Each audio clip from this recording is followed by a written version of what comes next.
The anime begins with the protagonist completely disoriented, trying to understand where he was and mentally complaining about who might have turned off the light around him. Little by little, a small luminous crack appears before him, growing stronger and stronger until it allows him to see the surroundings more clearly. Thus, he realizes that he is in the middle of a forest. Without understanding how he ended up there, a status window appears in front of him, informing him that he is about to be born from a dragon egg. Soon after, a voice starts speaking to him, introducing itself as the divine voice of level 1. Confused by all of this, the protagonist tries to find out who he is talking to.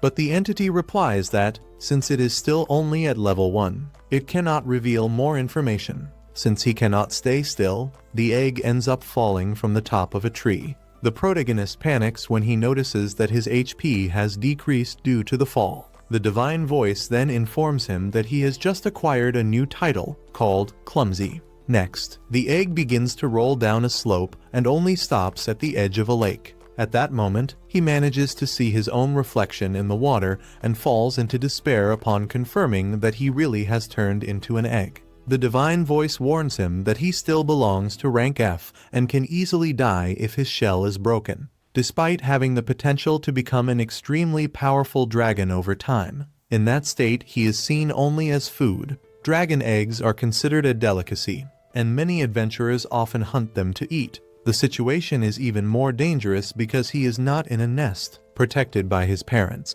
The protagonist tries to process all this information when, suddenly, he starts rolling downhill once again.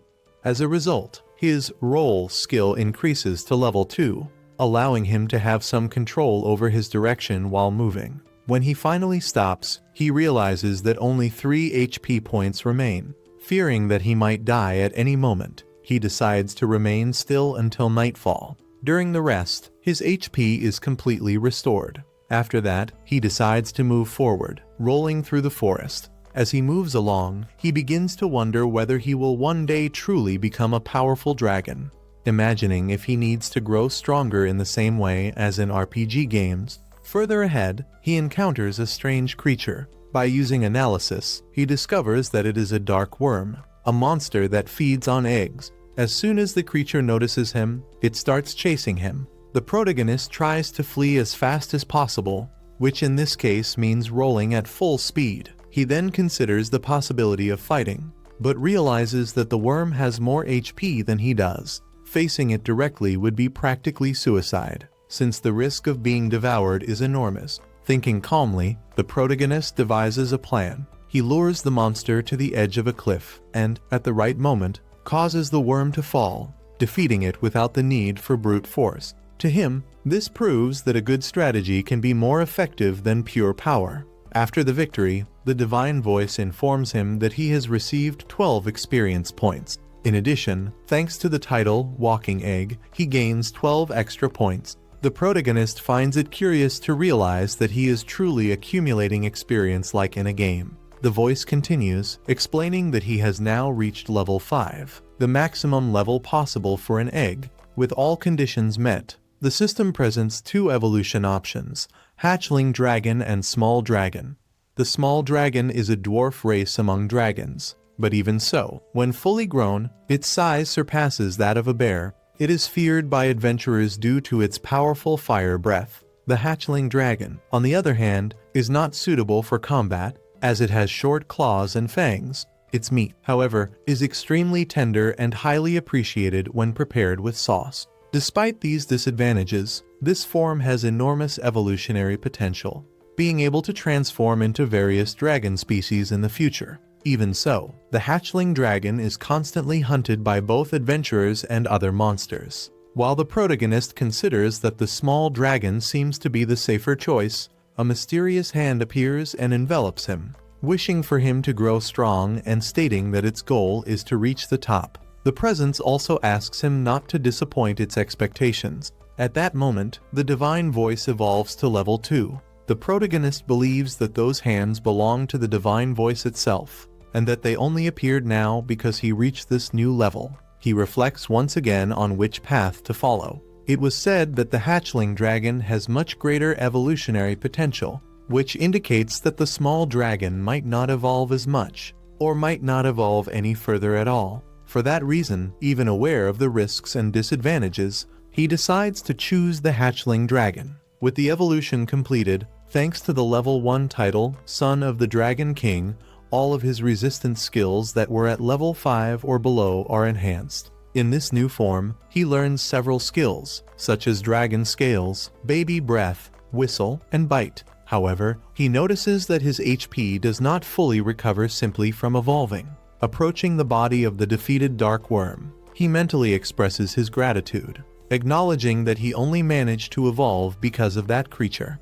At that moment, something strange happens. Just by looking at the monster, he feels an intense hunger. Even though he finds the idea unpleasant, his draconic instincts tell him that he needs to feed. The divine voice confirms that eating is necessary to recover. Reluctant but with no alternative, the protagonist begins to devour the dark worm, feeling disgust throughout the entire process. After a night of deep sleep, he awakens completely recovered. Still without understanding how, he concludes that he reincarnated into a world that closely resembles an RPG game. Even so, his mind remains confused, as he cannot remember who he was before arriving there. He is almost certain that he was human, although he does not even know what his gender was. Suddenly, several dark worms appear around him. This time, however, he decides to face them. Hunting them one by one, he gains experience, improves his mastery of Dragon Breath, and quickly rises to level 7, which unlocks the Dragon Punch skill. When he finishes defeating all the enemies,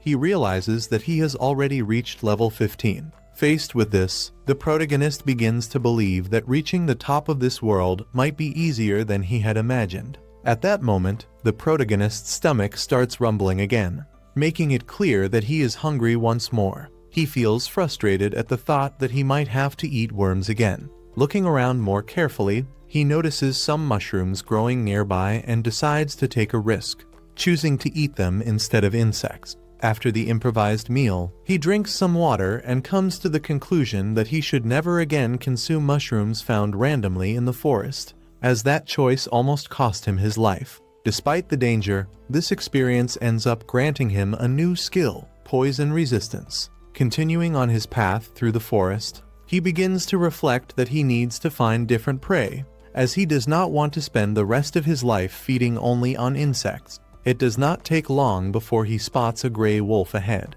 As soon as the animal enters his field of vision, the protagonist begins to chase it. Shortly after, he manages to defeat the wolf using Dragon Punch. Unlike previous times, he decides to use his flames to prepare the meat, making a kind of grilled dish. Upon tasting it, he realizes that the flavor is much better than that of the dark worms, which leaves him quite satisfied. Later, he faces and defeats another gray wolf, causing his level to increase to 20. Soon after, he is informed that his next evolution will only occur upon reaching level 25. Even though he is relatively close to that goal, he notices that leveling up is becoming increasingly difficult. Suddenly, strange sounds catch his attention. He begins to hear voices, although he cannot understand what is being said. Even so, he recognizes that they are human voices. Approaching cautiously, he notices that these people are wearing armor, which confirms to him that this truly is a fantasy world. By analyzing the group's statistics, he notes that none of them surpass him. Even though he is not human, he tries to approach them with the intention of making friends, but ends up being attacked by an adventurer without any warning. The protagonist cannot understand the reason for the attack, as he showed no hostility and posed no danger to them. Shortly afterward, he is struck by a spell cast by the adventurers. As a result, he ends up acquiring the magic resistance skill. Trying to escape, he realizes that his body is extremely weakened. As the adventurers draw closer, he concludes that he was naive to believe that humans and dragons could coexist peacefully. Even so, he tries to flee with all his strength, as he does not want to die so soon after reincarnating in that world. However, his weak body barely responds. At the moment when one of the adventurers prepares to deliver the final blow, a girl steps in front of him, stopping the attack. Although the protagonist still cannot understand the words exchanged between them, he clearly perceives that the girl is trying to protect him. She approaches and begins to cast healing magic on him. The protagonist is moved when he realizes that, even though he is of a different race, she is making an effort to save him. By observing the statistics, he discovers that her name is Myria Melania. Even with her MP nearly depleted, she continues to spend energy to heal him. Gradually, he begins to understand what she is saying, realizing that the paralysis affecting him is almost gone. At that moment, he acquires the Greek language skill. Suddenly, an extremely oppressive presence fills the surroundings. He hears screams coming from the direction where the other adventurers were. The protagonist understands that there must be a very powerful monster nearby and believes that those humans have probably already been defeated. Myria tries to run to help her companions, but the protagonist attempts to stop her, as he knows she would have no chance against something so strong. Even so, the girl says goodbye and runs toward the danger. Determined to help her friends, he tries to follow her, but his body is still partially paralyzed. As soon as he regains his movement, he runs in the direction of the screams. Upon arriving at the location, he is confronted by a small stone dragon, rank C, level 197. His eyes immediately turn to Myria, who is lying unconscious on the ground. He feels the urge to help her, but ends up frozen in fear as he faces that imposing creature. The stone dragon tries to bite him, but the protagonist manages to escape by a narrow margin. In that instant, he understands that he made a grave mistake. A deep sense of regret arises for not having joined Myria's group, as he believes that if the four of them had fought together, they might have had some chance against that creature. Now, completely alone, he is not sure if he will even manage to leave that place alive, let alone defeat the rock dragon. Hidden among the bushes, he looks around and notices Myria lying on the ground, unconscious, with only 6 hit points remaining.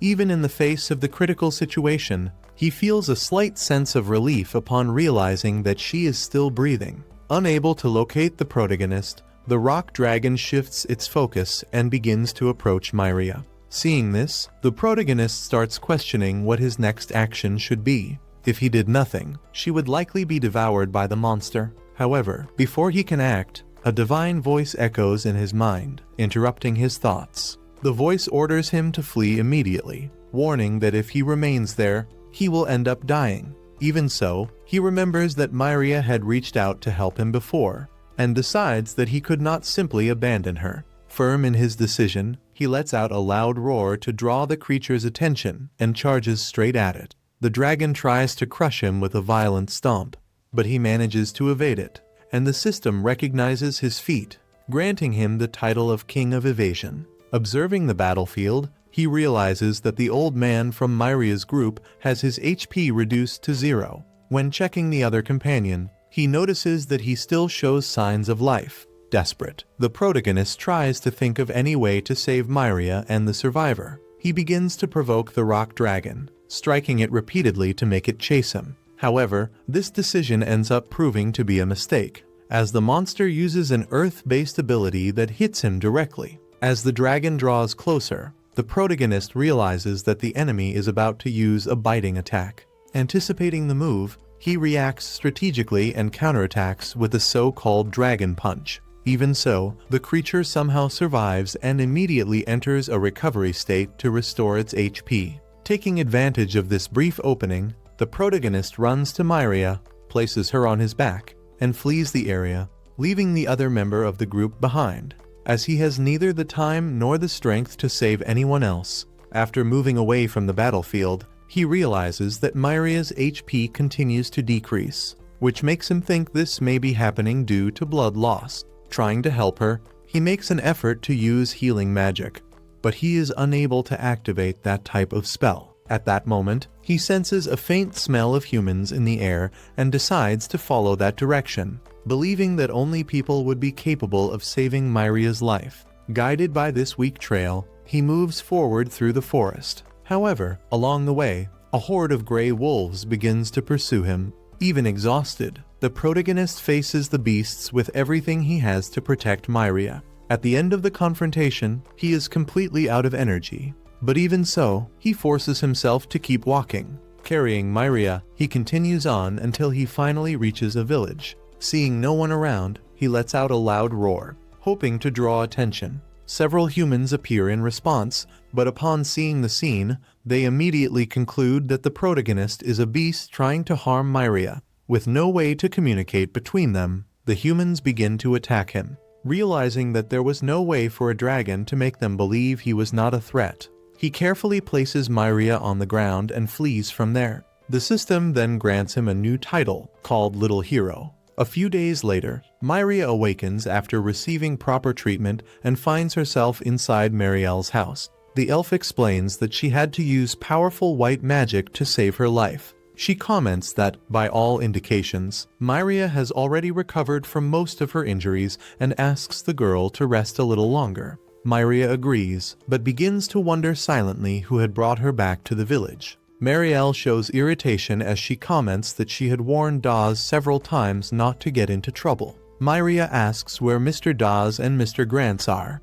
With a heavy expression, Marielle reveals that Grants is dead, as his body was found by the villagers in the forest the day before. Visibly shaken, she calls Dawes a fool for having faced a stone dragon. When Myria asks about Dawes' whereabouts, Marielle replies that his body has not yet been located, but she believes he was devoured. Upon realizing that she was the only survivor, Myria is overcome by an intense feeling of guilt and begins to regret not having stopped Dawes from challenging the stone dragon. Tears begin to fall, and Marielle consoles her, stating that it was not her fault. Myria remembers that Dawes was a great inspiration to the children of the village, always hunting the monsters that approached the area. She also recalls the day she saw him arguing with another man at the bar. The argument began when the man claimed that Dawes would never be able to defeat a stone dragon. He spoke with such conviction because he knew that, in a previous encounter with that type of monster,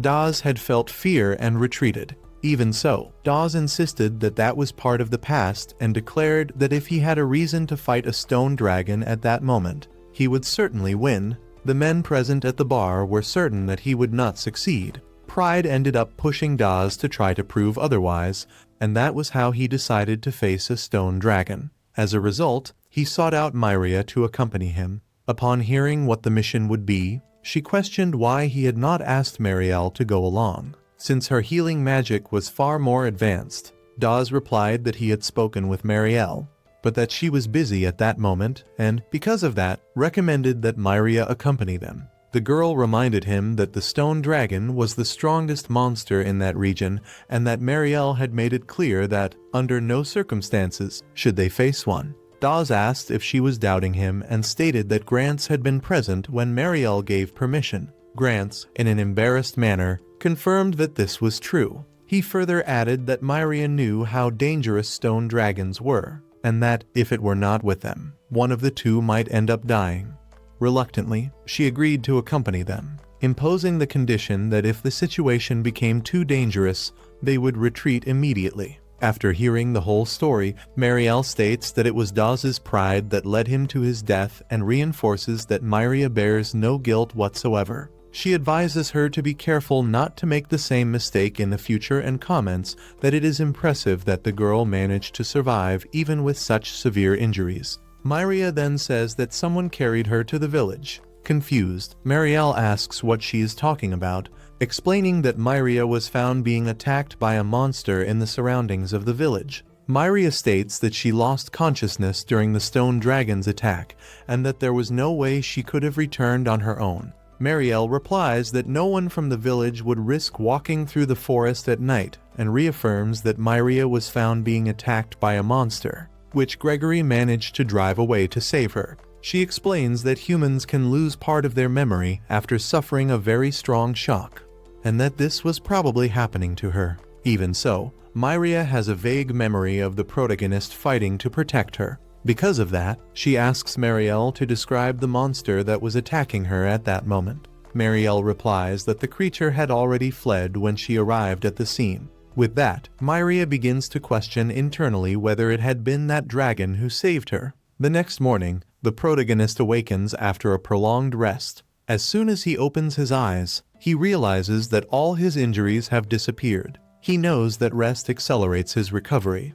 But even so, he finds it hard to believe that so many wounds were healed in such a short time. His thoughts soon turn to Myria, and he wonders whether she would also already be out of danger. In silence, he recalls everything that happened over the last few days. Even though he had evolved and believed he had become stronger, the feeling of helplessness before the stone dragon still remains vivid. This memory leads him to a clear conclusion. He needs to become much stronger. The scene then shifts to the protagonist facing several shadow worms. During the fight, he comments that he tied one of them to a tree, using the trapped worm as bait to attract the others. Thanks to this strategy, he ends up receiving the title of offender from the system. He feels no pride whatsoever in this method and decides that he will not use it again after this. Even so, he acknowledges that, at that moment, he needed experience to reach the next stage of evolution. Continuing to hunt and fight, he accumulates experience until he finally reaches level 25,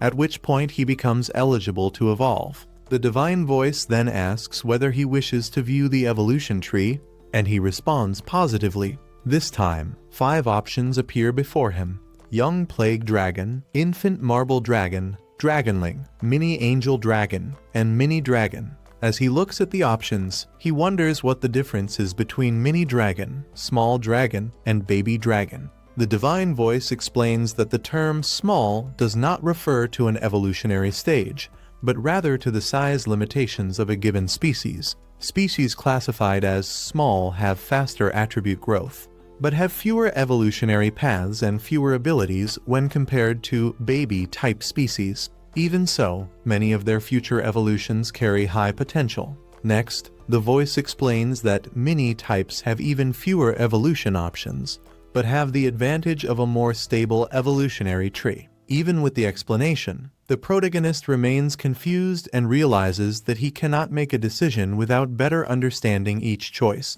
Faced with this, the divine voice begins to detail the options. First, it explains about the mini dragon, which has the same reduced size as the small dragon. However, its individual growth is slow and its evolutionary options are limited. In compensation, several of its future evolutions present great potential. This description does not please him, as he does not like the idea of slow growth nor restricted evolutionary paths. The next option is the mini angel dragon, a dragon that awakened the so-called protective spirit and swore to live for the sake of others. As a consequence, it can use white magic, but its direct combat capability is low. This limitation bothers him, as he does not like the idea of not having adequate abilities to fight.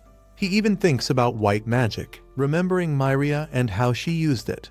But that is not enough to convince him to choose this form. The divine voice then goes on to explain about the dragonling. This is the natural form that comes after the baby dragon stage. Although it is not yet fully mature, its physical capabilities have increased significantly compared to the previous form. Soon after, the infant marble dragon is presented, a form that went through a mutation. This evolution grants the dragon magical capacity superior to that of a common dragon. Finally, the divine voice speaks about the young plague dragon. This form represents the first stage of a malevolent dragon, known for spreading disasters wherever it goes. Even so, the voice emphasizes that he has not completely strayed from the correct path and that it would still be possible to return. The idea of causing destruction does not please the protagonist at all, and for that reason he rejects this option without hesitation. The system continues describing the characteristics of this type of dragon,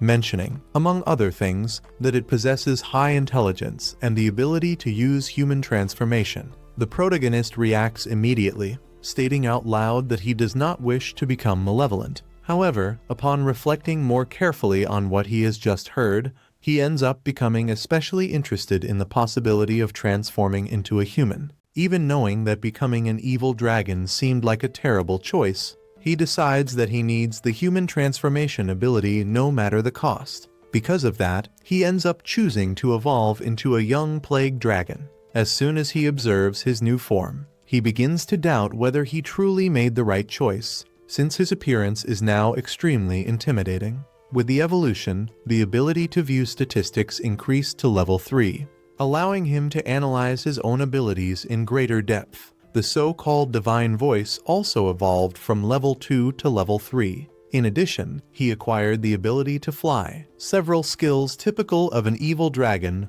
and also received the title of Calamity. None of this pleases him. He wonders where the long-desired human transformation ability is and, realizing that it does not appear anywhere, begins to think that perhaps it is necessary to gain more levels to unlock it. However, the divine voice explains that, being only at level 3, it is not capable of providing that kind of information. Overcome by despair, he throws himself to the ground.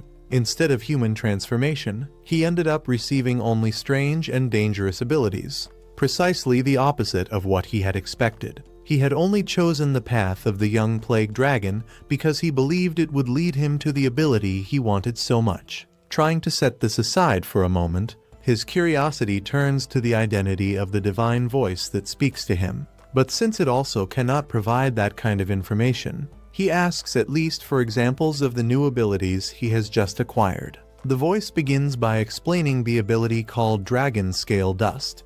By beating its wings, the dragon spreads a miasma that affects everything around it. At maximum level, this ability is so destructive that a dragon could decimate entire nations simply by flying over them. He decides to test it and realizes that a simple flower withers and dies upon feeling the effect of the miasma released by the movement of his wings. This deeply unsettles him, as he begins to see himself as a kind of biological weapon. Humans would never approach a dragon like that. Next, the divine voice describes another ability, Diseased Breath. It is a breath-based attack that releases a miasma laden with diseases. In addition to causing severe negative effects, this ability is highly contagious and has already been responsible for the extinction of an entire nation. Hearing all this, he begins to wonder if there is still any chance to return to a more proper path. At that moment, he remembers the titles, since they exert great influence over future evolutions.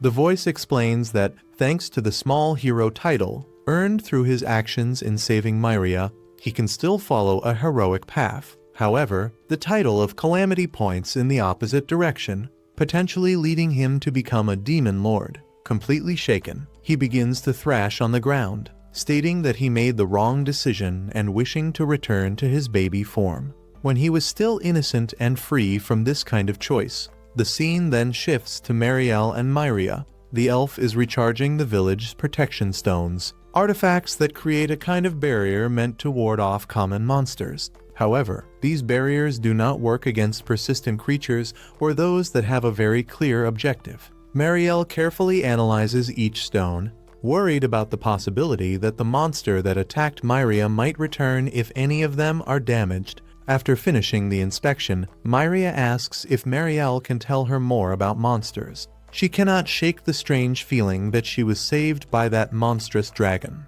Marielle looks at her and asks whether, by any chance, Myria might be starting to develop feelings for a monster. Myria immediately denies it, although deep down she is not entirely certain. Setting that aside, Marielle begins to explain that monsters can evolve into different forms. With each evolution, they become stronger, and this process depends on hunting other creatures to gain levels. Myria comments that, in a way, humans also need to hunt monsters to gain experience, level up, and improve their abilities. Marielle agrees, but adds that, in the case of monsters, each species has a maximum level limit. Upon reaching this limit, the monster evolves into a superior form. This cycle repeats, allowing them to assume increasingly powerful appearances over time. Myria finds it hard to believe that people in the past managed to understand the nature of each monster so well. Marielle explains that this did not always happen through simple observation. From time to time, special people appear who are able to hear a divine voice, which shares information about monsters, levels, and various other aspects of the world. Normally, these people end up becoming heroes or saints. Monsters constantly fight to survive, gain experience, and evolve.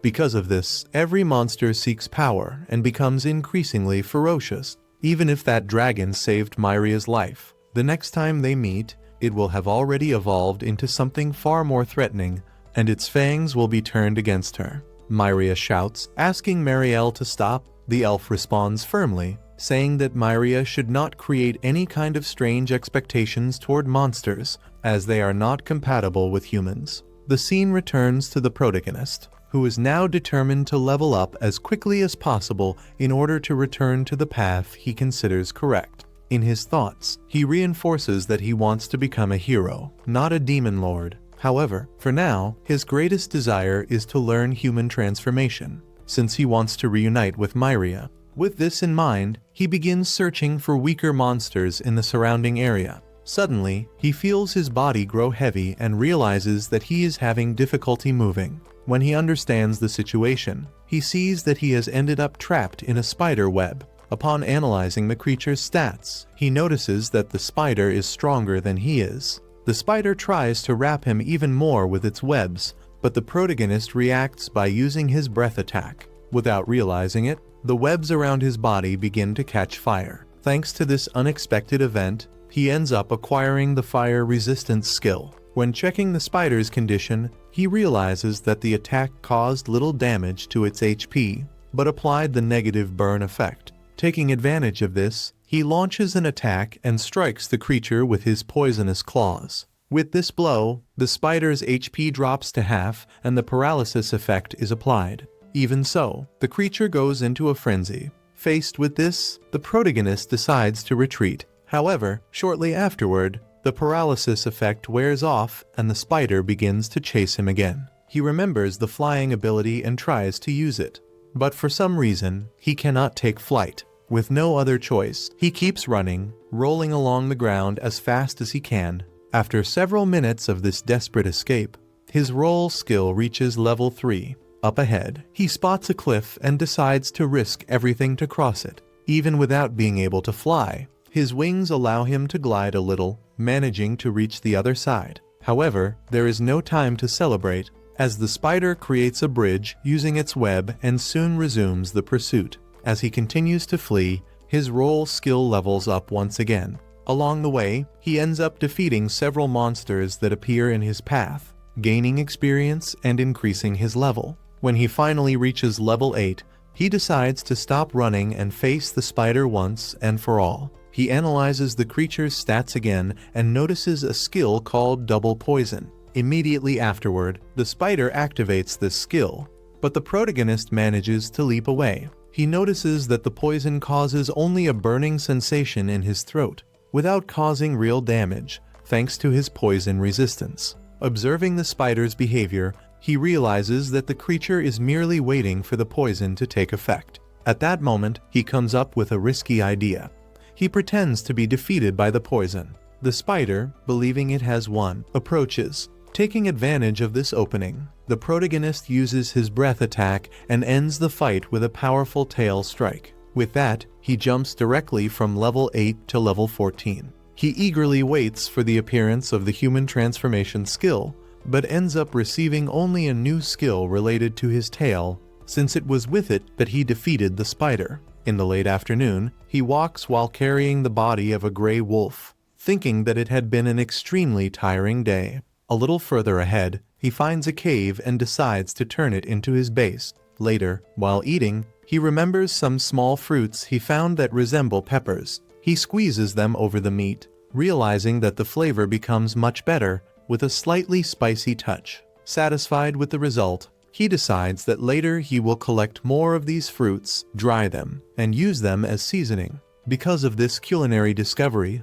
he receives the title of Chef Lord. Already lying down, he silently wonders whether it would be possible to become popular among humans because of his food, but soon remembers that his current appearance is quite frightening. In the human village, Myria hears an old man commenting that he saw Daz. The man explains that he was fishing when he spotted Daz on the other side of the river. According to him, Daz walked toward the forest and ended up disappearing among the trees. Upon hearing this, Myria runs off and goes to look for Marielle. She tells her that Daz is still alive, but Marielle refuses to allow Myria to enter the forest again. However, upon noticing the girl's concern, Marielle says that she will ask the guild to investigate the situation. The adventurers will take care of it at the appropriate time. Myria agrees, says that it is fine, and apologizes for having acted irrationally. The next morning, the protagonist is washing his face by the edge of a river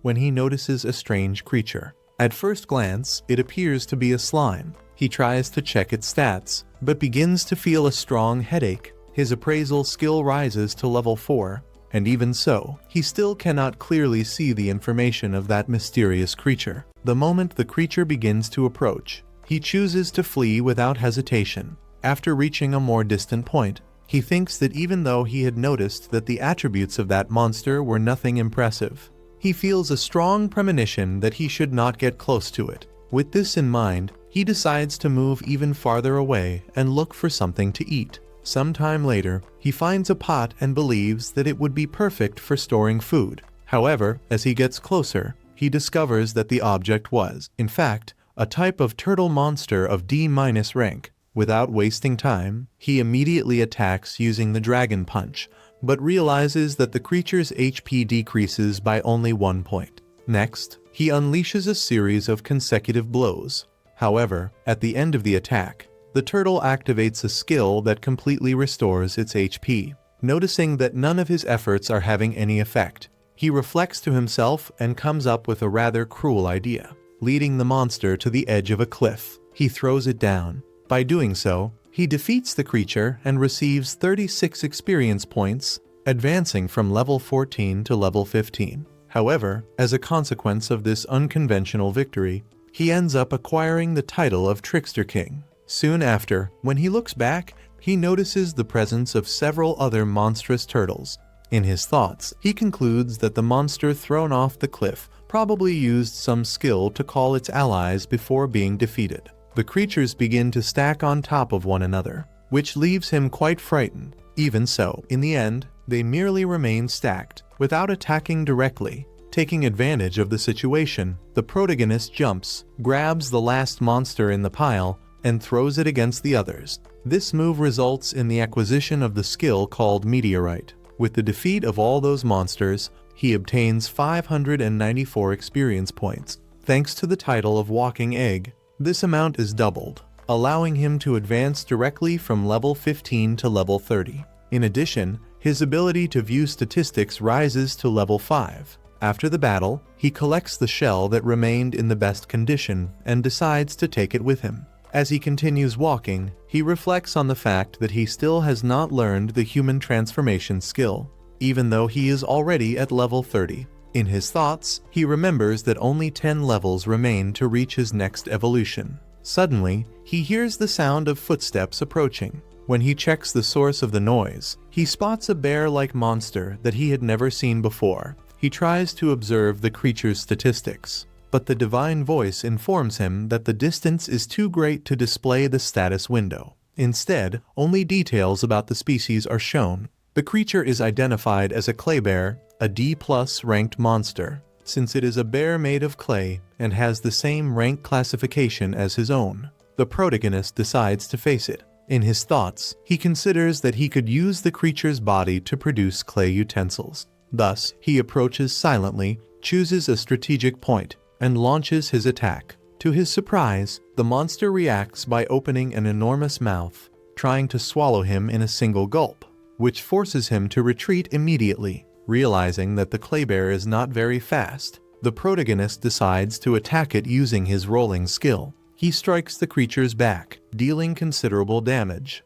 Even so, the bear activates an HP regeneration skill. Still, the protagonist continues attacking from behind while thinking of an efficient way to defeat it. At that moment, the creature uses a sandstorm skill, altering its body into a more resistant and defensive form. The protagonist believes he will not be able to deal damage while the monster remains that way, but soon realizes that the clay bear's MP is nearly depleted. Before he can better devise a plan, the monster begins to launch the stalactites that emerge from its own back. The protagonist manages to dodge and realizes that when parts of the clay bear's body separate, they become more malleable. Taking advantage of this weakness, he quickly approaches, rips off one of the creature's arms, and molds that piece of clay into a large sphere. Then, he charges forward with all his strength, as if he were a true meteorite. In this way, he finally defeats the clay bear, receiving 300 experience points.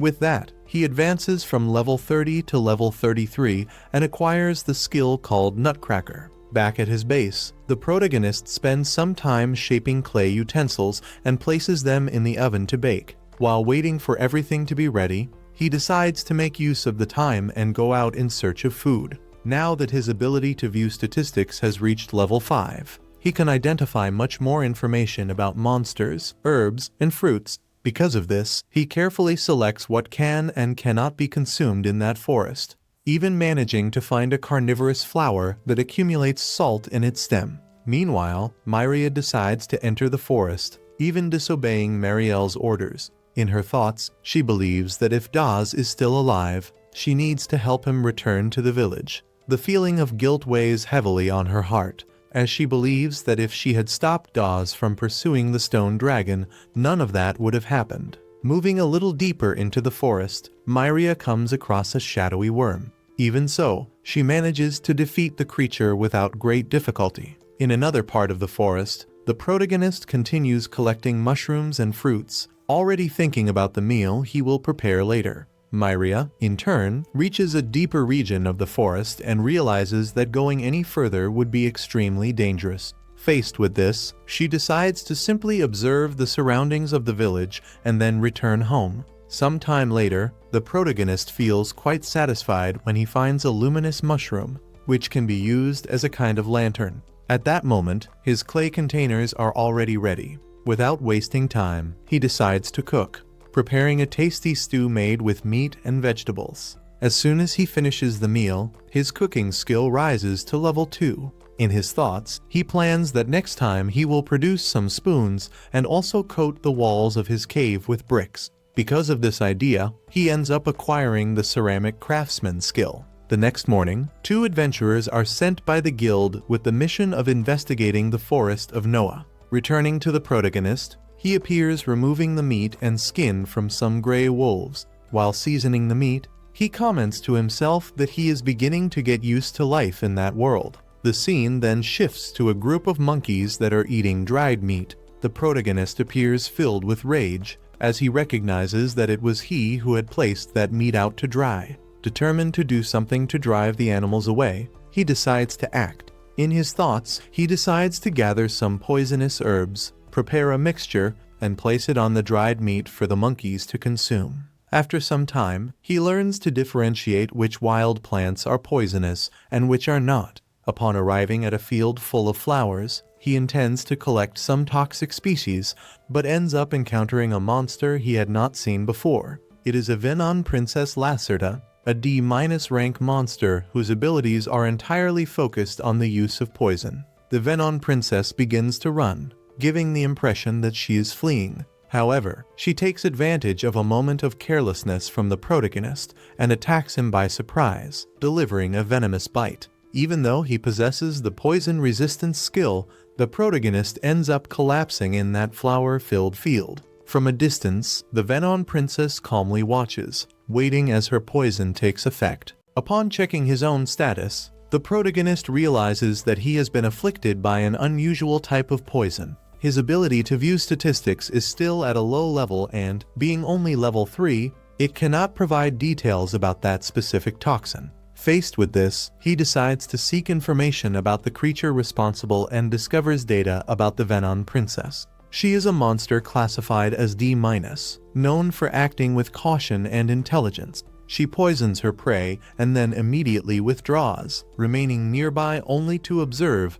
waiting for the poison to take full effect before returning to feed on the remains left behind. The Venon Princess produces an extremely powerful poison within her own body, the result of constantly ingesting highly toxic substances. Curiously, her bodily fluids function as an antidote to the very poison she creates. Because of this, when she ends up being captured, the creature often uses this antidote as a bargaining chip to preserve her own life. In this way, the protagonist understands that his only chance of survival is to capture the Venon Princess. The big problem is that he has no idea where she might be hiding. With no other option, he begins to run through the forest, betting that the creature will follow him. After all, she had already poisoned him and was probably just waiting for his death. This strategy ends up working. He manages to sense her presence and begins to chase her using his rolling ability. However, the Venon princess also possesses the same ability,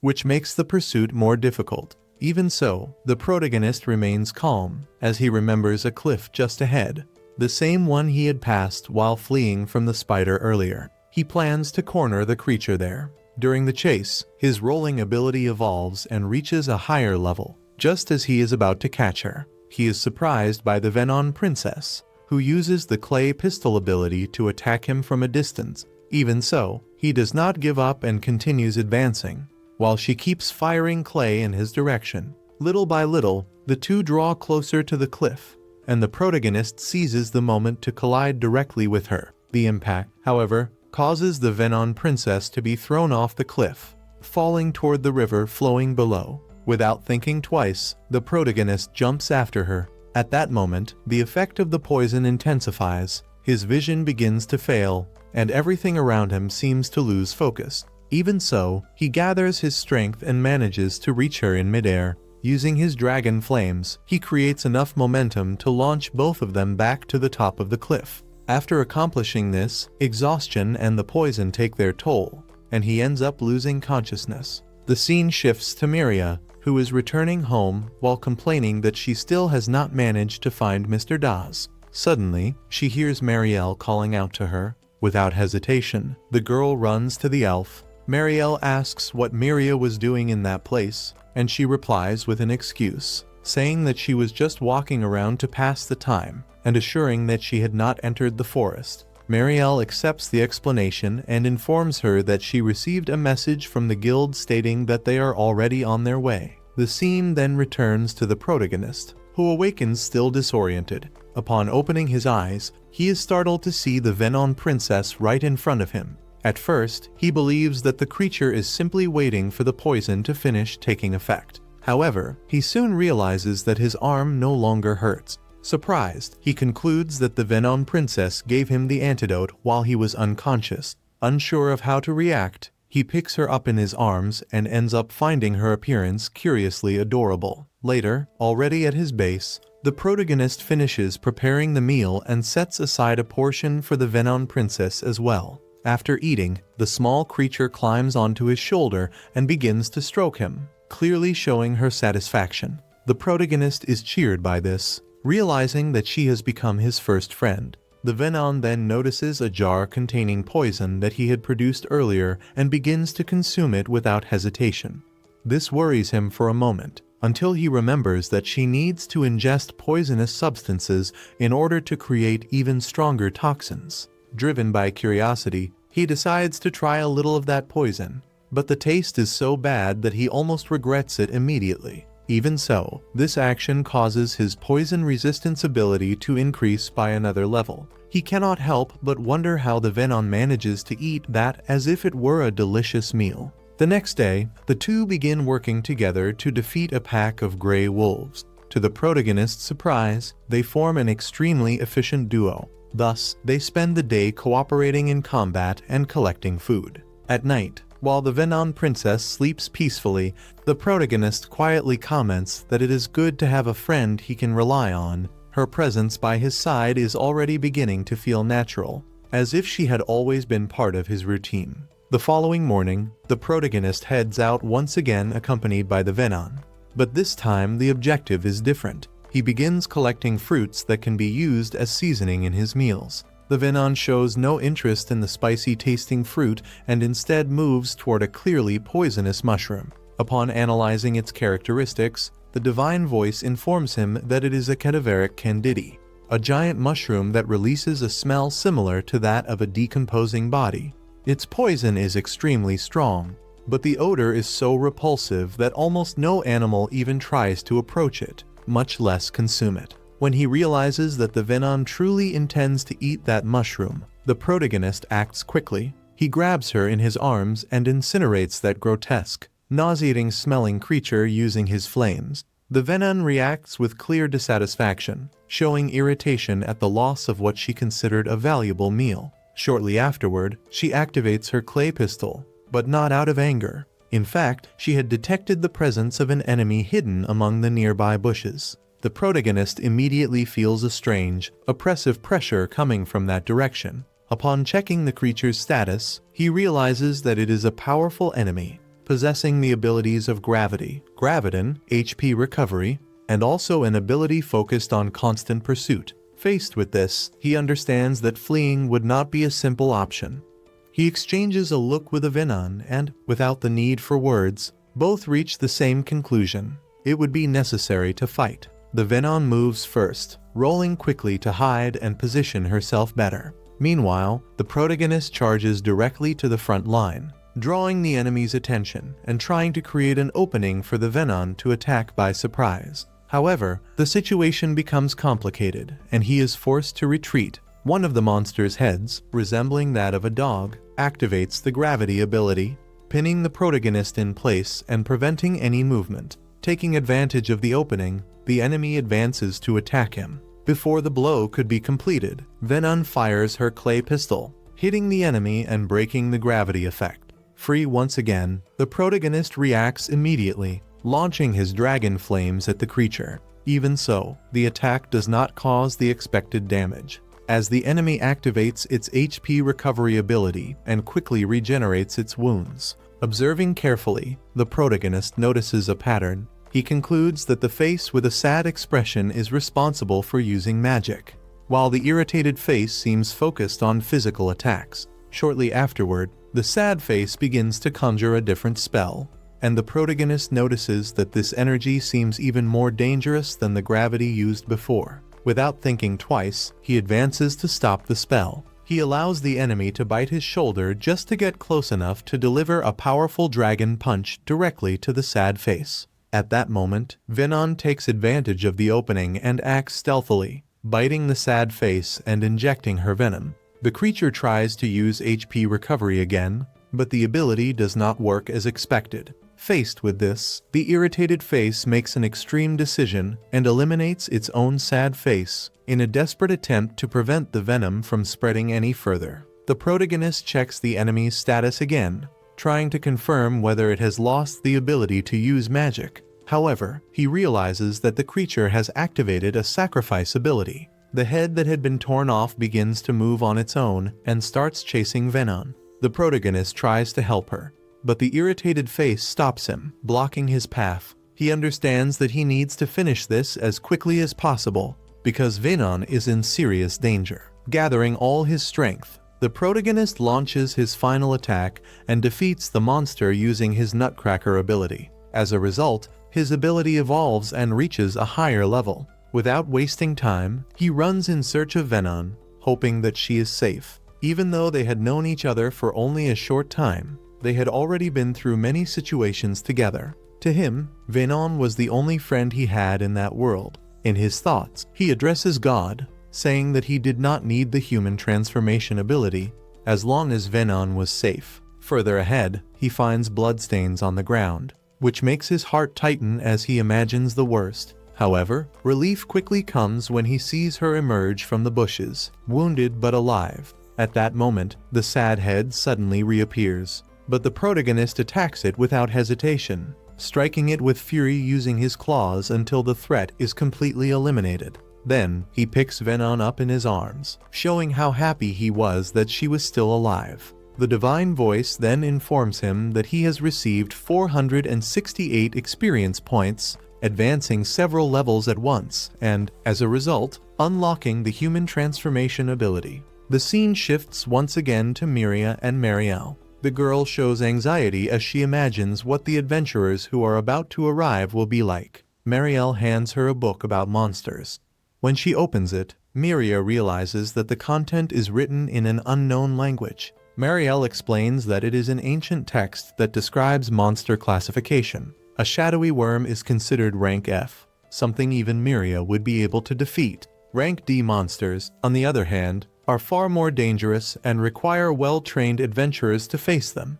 As for rank B monsters, only heroes or saints could even think about defeating them. Shortly after this explanation, the adventurers finally arrive at Marielle's house, marking the beginning of a new encounter. The adventurers take their seats at the table. The young blonde-haired girl is named Melcia, while the girl with dog ears goes by the name Yuno. Marielle then asks Myria to step away for a moment. The elf carefully explains that she does not want Myria to know the details of that specific mission. The true objective is to search for Dawes, with no certainty as to whether he is still alive or already dead. In the past, Myria had formed a group with Dawes to face a stone dragon, and, since then, has carried an enormous weight in her heart, believing herself to be responsible for his death. The elf suspects that Myria has been going alone into the forest in an attempt to find him, something extremely risky and far too dangerous to be ignored. After settling all the details, the adventurers leave the place to begin the investigation.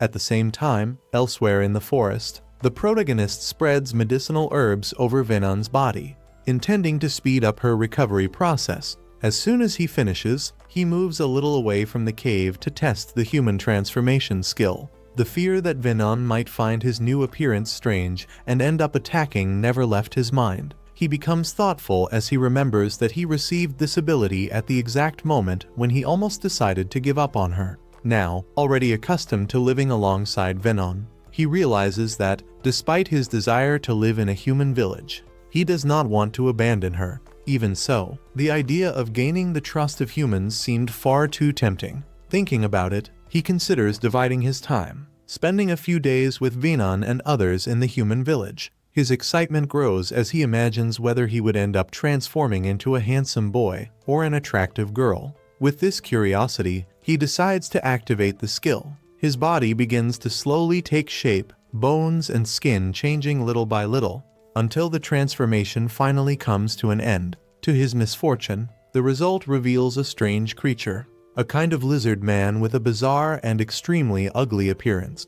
In addition, in this form, MP consumption proves to be very fast, while his attack and defense attributes drop drastically, being reduced by half. Without hesitation, he cancels the skill and returns to his original form. The scene then returns to the adventurers, who had just finished defeating a spider. Later, with night already well advanced, they come across the cave where the protagonist lies. The statues positioned at the entrance draw attention and cause unease. Yuno senses a different smell in the air and finds dried meats hanging from a tree, guided solely by her sense of smell. Faced with this, Melcia decides to check the inside of the cave. Inside, she finds everything very curious and different from what she expected. Yuno, in turn, recognizes the aroma of the red fruits used as seasoning, identifying them as red gold, an extremely rare spice. Melcia had never seen anything like that in person. Yuno comments that she intends to take some, but Melcia stops her, warning that the cave likely belongs to thieves and that they run the risk of being captured. At that moment, Venon growls in the direction of the two, but unexpectedly ends up retreating shortly afterward. Considering the place far too dangerous, Melcia decides that the best course of action is to move away. Outside, the protagonist does not know how to act. He finds himself smiling, imagining that the adventurers must have been impressed by his cave. Taken by this thought, he decides to use human transformation once again to try to approach them. However, the effect is completely opposite of what he expected. As soon as they see him, the adventurers begin attacking without hesitation. The transformation dissipates amid the assault, and Melcia immediately recognizes the creature before her as a young plague dragon. Without wasting time, she tells Yuno to run away. The two run until they reach a safe location. After this discovery, Melcia decides that it will be necessary to call the other members of the group to continue the investigation. The next morning, the protagonist takes a piece of dried meat and, while eating, remembers something important. He approaches Venon and asks if she would be able to produce a very potent poison, but without smell and without color. The intention is to put a bit of this poison on the dried meat to teach a lesson to the monkeys that keep stealing his food. Venon complies with the request without questioning it. As soon as the poison is ready, he prepares the trap and begins waiting beside it. After some time, the monkeys appear, and one of them ends up ingesting the poisoned meat. At that very moment, the protagonist rushes forward to attack. The monkeys quickly organize themselves into formation to face him as a group, but Venon, who is hidden, provides support, making the victory relatively easy. However, the monkeys activate a skill to call for reinforcements, attracting the clan leader, a powerful orangutan. The protagonist analyzes the creature's status and realizes that they are very similar to his own, with the difference being that the enemy possesses a skill capable of strengthening all allies. Faced with this, he understands that he needs to resolve the situation as quickly as possible. He uses his dragon breath, but the smaller monkeys unite and create a combined barrier to block the attack. Soon after, the monkeys launch their attack. The protagonist notices that they are much faster than before. Even fighting alongside Venom, it becomes clear that the battle will not be simple.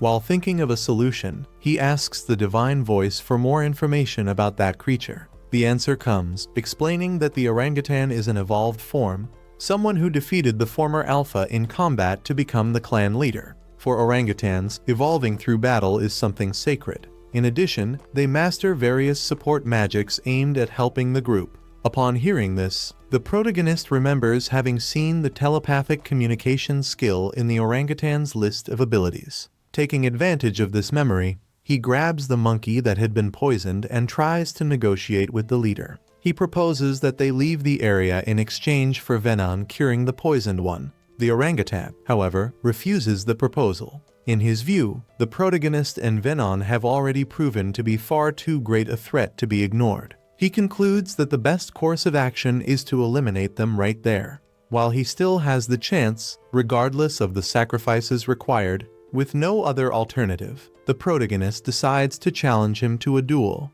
knowing that, for orangutans, this type of combat is a sacred custom. The challenge is accepted. Venom then removes the poison from the injured monkey and, shortly after, is restrained by one of the other monkeys, preventing her from intervening in the fight. The two stand face to face. The orangutan initiates the attack, and the protagonist can only defend himself in the opening moments. Next, he uses his rolling skill and begins to move away. However, he realizes that if he keeps retreating, Venom might end up being attacked. Suddenly, he stops, turns around, and counterattacks with a heavy tail strike, followed by a sequence of rapid attacks. He is surprised to notice that this combination was far more effective than he had imagined. Moving in to finish it, the protagonist prepares for the final blow.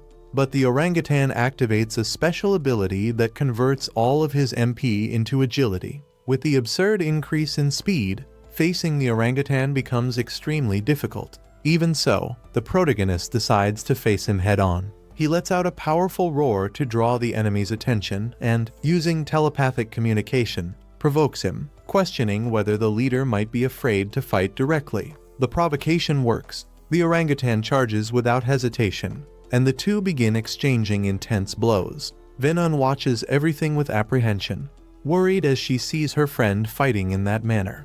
After a long confrontation, both are severely wounded. They advance once more, and the protagonist lands a direct blow to the orangutan's face. Convinced that he has won, he lowers his guard. At that moment, he receives a violent blow to the chin and falls nearly unconscious. It is then that the system informs him that he gained 324 experience points, leveled up from level 37 to level 39, and acquired the title of Clan Chief. Later, he awakens still confused and takes a few moments to realize that he is once again inside his own cave. Little by little, his memory returns, and he recalls the battle against the orangutan. Upon opening the status window, he notices that his level has increased, which confirms that he emerged victorious from the confrontation. Soon after, a doubt arises about how Venom managed to bring him back there. When he mentions this, Venom changes her expression, becomes serious, and looks away,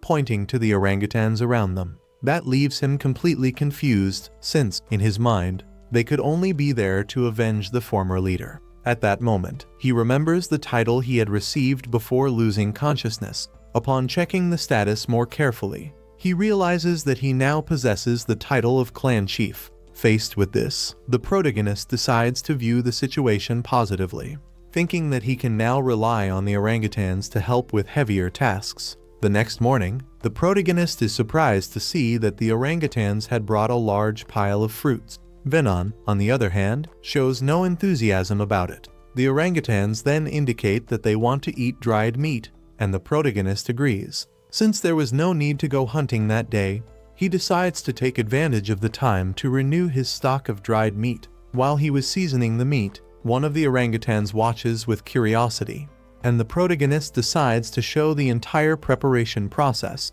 After explaining each step, he asks the orangutan to try doing it alone. Venom continues to show dissatisfaction, and the protagonist realizes that something is wrong with her, although he cannot understand exactly why. Reflecting on the situation, the protagonist thinks that now that he has several new companions sharing the cave, it will be necessary to store even more food. With that in mind, he decides to make more pots. While he molds the clay, another orangutan watches attentively and shows a desire to try. Upon closer inspection, the protagonist realizes that the task is easier for the orangutan, since he has fingers instead of claws. Faced with that, he explains the entire process once again, and then lets the orangutan do it alone. With someone taking care of the ceramics, the protagonist begins to think about the next step, until he notices Venom trying to make ceramics as well. He asks what she is trying to do and comments that, with those small paws, she would not be able to produce anything useful.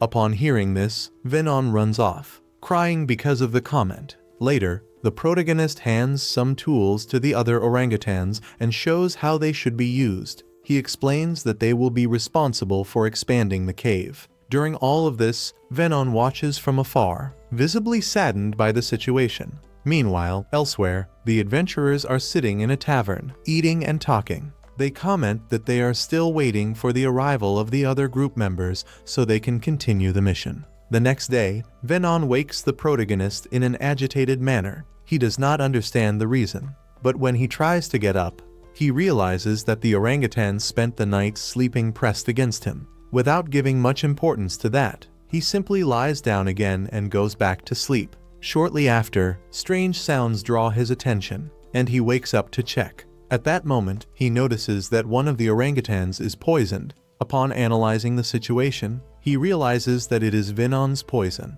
The small creature is beside him, laughing and making a gesture of approval. Even so, the protagonist asks her to remove the poison immediately. After that, Venom shows that she is irritated about something, but the protagonist cannot understand the reason. She goes over to the pots and tries to explain herself. After reflecting, the protagonist concludes that Venom is upset because she did not receive attention. Then, he invites her to go hunting, as they used to do before, which immediately cheers Venom up. On the other side of the story, Myria finds herself restless. Several days have already passed since the adventurers entered the forest, and none of them have returned. The concern grows with each moment, until she decides not to wait any longer and resolves to go after Mr. Dawes on her own. At the same time, the protagonist and Venom move through the forest. He comments that he feels very close to evolving again, but soon realizes that Venom does not seem well. She looks dejected, and the reason becomes clear. The orangutans came along this time as well. Venom wanted to be alone with the protagonist, with no one else around. Annoyed, she moves ahead along the path, staying alert to her surroundings. It does not take long for her to notice two gray wolves hidden among the bushes. The protagonist suggests that they attack together, as they used to do before. However, before that can happen, the orangutans move first and charge at the gray wolves. For the protagonist, that is not really a problem, but Venom clearly feels displeased. Irritated, she changes direction and starts walking off alone, while the protagonist runs after her. The scene then shifts to Myria, who realizes that she has gone too deep into the forest. When she thinks about retreating, her eyes end up spotting Mr. Dawes in the distance. He begins to move away, and she decides to follow him. Without realizing it, Myria is being watched by some hidden creature. A little further ahead, several presences begin to emerge from the darkness surrounding the path. Back with the protagonist, he apologizes to Venom for having given so much attention to the orangutans and promises that, next time, they will hunt alone. Venom's reaction changes immediately, becoming visibly excited. The protagonist also makes it clear that, at that moment, she is the most important thing in his life. However, this atmosphere is interrupted when he hears a distant scream. By the voice, he recognizes that it is Myria. Regardless of what might be happening, he understands that he needs to reach her as quickly as possible to help her. When he looks at Venom, he feels hesitant about taking her along. since there is a chance that Myria may be accompanied by other humans. He remembers what happened last time and decides to act cautiously. Thus, he asks Venom to stay where she is and shoots off at high speed using his rolling ability. Even so, Venom does not obey and goes after him. The protagonist increases his speed even more in an attempt to shake her off. But Venom accelerates as well. In the middle of the way, she ends up crashing into a rock. He stops immediately and goes back to check if she is all right. When he realizes that there are no serious injuries, he turns to move on and help Myria. Venom tries to stop him, but he apologizes, emphasizing how important she is to him, and says that, even so, he needs to help Myria before anything else. Meanwhile, Myria finds herself surrounded by wolves with a strange appearance. The protagonist arrives at the exact moment when she is about to be attacked. The divine voice informs that those creatures are called Mahalobo, monsters of D- classification. They possess a third eye capable of sharing visual information with other nearby members of the pack, functioning in a way similar to the Rinnegan. The protagonist asks the divine voice to display the creature's statistics, but receives the response that some information cannot be shown while he is only at level 5. He remembers that something similar had already happened before when he analyzed the slime near the lake. The wolves advance to attack, and the protagonist reacts by using his dragon breath, eliminating one of them. The other two are taken down with direct punches from his fists. After the fight, he tries to approach Myria, but the girl becomes frightened and asks him not to come any closer. The protagonist feels a tightness in his chest, even though he had already expected that reaction, knowing that she would not recognize him. He tries to explain himself, but at that exact moment, the divine voice announces that he gained 64 experience points and advanced to level 40. Observing closely the way he moves, Myria begins to imagine that he might be the small yellow dragon she had seen before.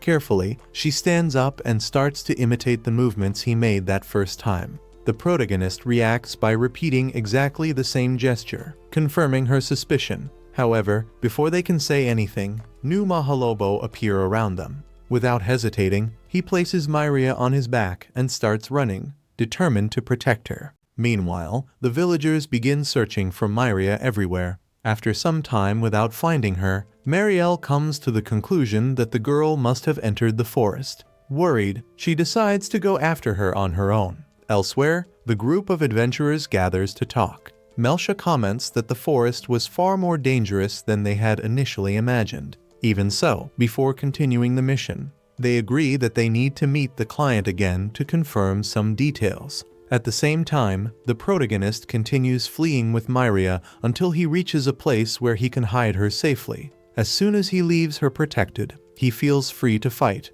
Without hesitation, he eliminates 2 monsters at once with his dragon breath. Soon after, he charges at another and defeats it using his claws. The divine voice then informs him that, having already reached the maximum level, he could no longer gain experience. As he moves away from the monsters' bodies, he does not notice that a strange liquid begins to flow from the third eye of one of the creatures. Carrying Myria again, the protagonist starts to wonder whether something similar would happen if he took her to the human village. At that moment, Myria hugs him and says something that he interprets as a word of thanks. This makes him happy, but soon after, the divine voice appears once more, asking if he would like to see the evolution tree. This time, 4 possible paths appear before him. The divine voice begins by explaining the dark Drago human, a form classified as demi-human, whose body is covered in dark scales. Next comes the rolling dragon, a type focused on speed rather than strength, being practically the fastest among dragons.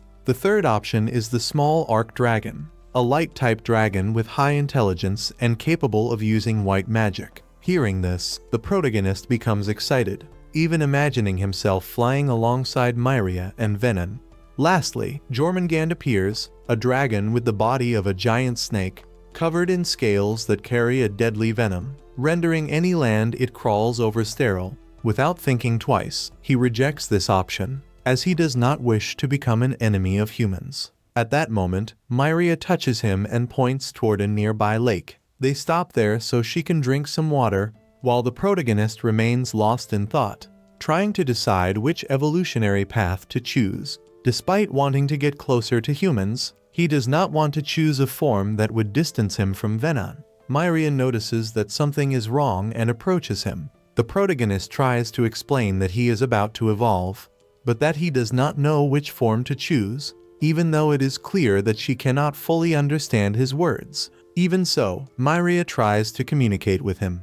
Gradually, the protagonist begins to understand what she wants to say and starts to wonder if this was only possible because he had leveled up. Soon after, the divine voice informs him that the Greek language skill had reached level 3. In the late afternoon, Myria explains that she had been searching for someone and that she had come to that forest many times for that reason. The protagonist tries to communicate using gestures, asking whether it was about the two girls who had appeared earlier. Myria understands and explains that those two were adventurers, adding that she was looking for Mr. Dawes. This leaves the protagonist confused, as he believed that Dawes had been killed by the stone dragon. He then picks up some leaves and tries to imitate Dawes' hairstyle.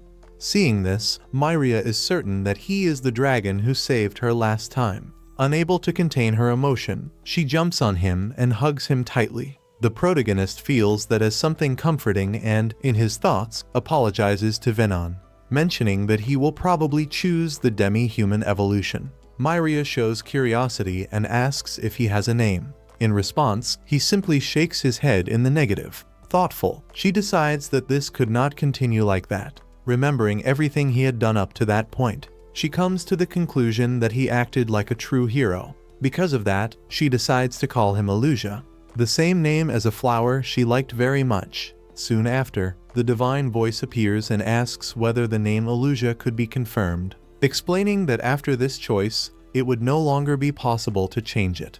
The confirmation happens, and his name officially becomes Illusia. This makes him extremely happy. However, that moment does not last long. The sound of heavy footsteps echoes around, and Illusia immediately recognizes who it is. Without wasting time, he places Myria on his back and quickly moves away from the area. While running, he thinks that he would leave Myria near the human village and, after that, look for Dawes alone. However, before he can carry out this plan, he is once again pursued by the Mahalobos. When checking his statistics, Illusia notices something strange. Those wolves were being controlled by some other creature. Before long, more Mahalobos appear, including one of a different coloration, which was being ridden by Mr. Dawes. Myria cannot understand why Dawes would be alongside monsters. Illusia checks his statistics again and finds it even stranger when he notices that Dawes' skill list was empty. Without delay, the confrontation begins. Fighting together, they manage to bring Dawes down. Even so, Illusia finds it very strange that Dawes tries to protect a ball of earth as if it were something extremely valuable. Still on the ground, Dawes orders the wolves to continue attacking. To make matters worse, the heavy footsteps are heard again, drawing closer and closer. Taking advantage of the confusion, Dawes mounts one of the wolves and dashes toward the human village. At that moment, Myria understands everything. The object Dawes was carrying was, in fact, the stone dragon's egg. He was trying to lure the creature to the human village. Realizing this, she understands that they need to stop him as soon as possible. However, the Mahalobos continue on their trail. Illusia can only keep running, as there is no way for him to fight properly while carrying Myria on his back. At this decisive moment, Myria asks him to leave her behind and go stop Dawes, begging him to save the village. Illusia stops, carefully places Myria on the ground, and decides to face the enemies. He allows the red wolf to bite him, using this to his advantage to hurl it into the air and finish it with his nutcracker skill. Meanwhile, the other wolves try to attack Myria. Illusia does everything he can to protect her, but even so, she ends up being injured in the arm. After defeating all the wolves, he runs to her to check on her condition. Even wounded, Myria insists that he go save the human village. Illusia states that he will protect the village, but makes it clear that he will not abandon her either. At the same time, Gregory is patrolling the village when he hears the roar of the stone dragon. Marielle, who is still in the forest, also thinks she heard a roar, but believes it was just her imagination and continues searching for Myria. The group of adventurers ends up encountering Mahalobos along the way. Meanwhile, Dawes continues drawing the stone dragon's attention, and the slime observes everything from a distance, hidden, following every movement, and thus we conclude the 8th episode of the anime Reincarnated as a Dragon Hatchling. If you want the continuation of the next episodes, leave a comment below. Don't forget to subscribe to the channel to keep catching the upcoming videos. See you next time!